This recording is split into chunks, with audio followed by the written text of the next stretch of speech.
Free fire game খেলতে শুরু করি 2020 সালে।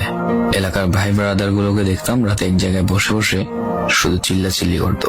একদিক দিয়ে ভালো লাগতো, অন্যদিক দিয়ে মনে হতো এরা এমন চিল্লাচিল্লি কেন করে, চারজন করে। তারপর তাদের কথা মতো তাদের মতোই শুরু করি ফ্রি ফায়ার গেম।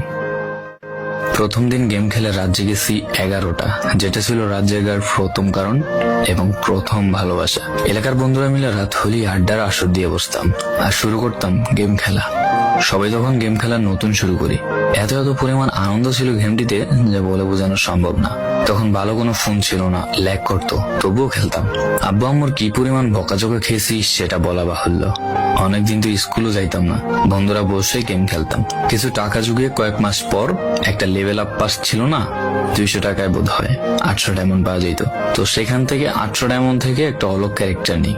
আর সেই অলগ ক্যারেক্টার ছিল তখনকার সময়ের সবচেয়ে দামি ক্যারেক্টার। তখনকার দামি প্লেয়ার মনে হতো নিজেকে।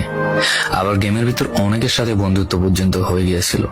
গেমের ভিতরে বন্ধুত্ব হলেও বাস্তব ছিল বন্ধুত্বগুলো। তখন ফ্রি ফায়ারে ডু পার্টনার সিস্টেমটা ছিল না, তাই কোনো মেয়ে গেমেও ছিল না। তারপর যখনই মেয়েরা গেমটা শুরু করে তখনই আস্তে আস্তে গেমের আনন্দ নষ্ট হয়ে যায়। অনেক বেশি র্যাম প্রয়োজন হতো, তো তাই গেমটা খেলতে ভালো একটা ফোনের প্রয়োজন হইতো। কিন্তু তখন ফোন ছিল না, কোনো রকম একটা ফোন দিয়ে খেলতাম গেমটা। ভাবতাম একটা ভালো ফোন হইলে গেমটা আরো সুন্দর করে খেলতে পারতাম, ল্যাগ করতো না ইত্যাদি। কত আনন্দই না ছিল তখন। প্রতি সপ্তাহে শুক্রবার বসে সবাই গিল্ডের গ্লোরি ফুল করতাম একটা কাস্টমের জন্য। পরের দিন সবাই মিলে আনন্দ নিয়ে একটা একটা করে কাস্টম খেলতাম। আমার জীবনের প্রথম 3 বছরের ভালোবাসা। কোনো মেয়ের জন্য আমি গেমটাকে কখনো ইগনোর করিনি। যখন মন খারাপ থাকতো গেমটা খেলতাম একা একা।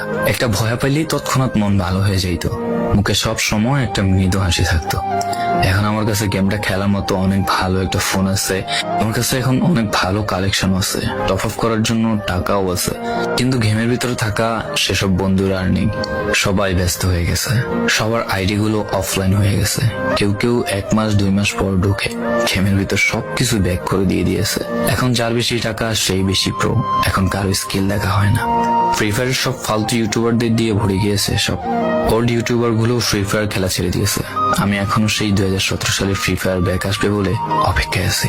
এই পুরো ভিডিওটা স্কিপ করতে আপনার ইচ্ছে করছে না, কোনো এক কারণে আপনাকে এই ভিডিওটা দেখতে বাধ্য করে রেখেছে। জি জনাব, তুমি সেই ছেলে যে তার পুরো আবেগ দিয়ে গেমটা খেলেছো। তুমি সেই ছেলে যে 2017 সালের ফ্রি ফায়ারের মিউজিক শুনলে ঠান্ডা মুখ করে ফেলো। তুমি সেই ছেলে যার এত পরিমাণ আবেগ যে এখন তুমি ফ্রি ফায়ার গেমের পুরনো কোনো ভিডিও দেখলে মন ভরে দেখো। তোমার আবেগটা কোনো মেয়ে নয়, নিয়েছে তোমার Free Fire. I miss you old Free Fire, I miss you old Free Fire friend, I miss you Free Fire, I miss you.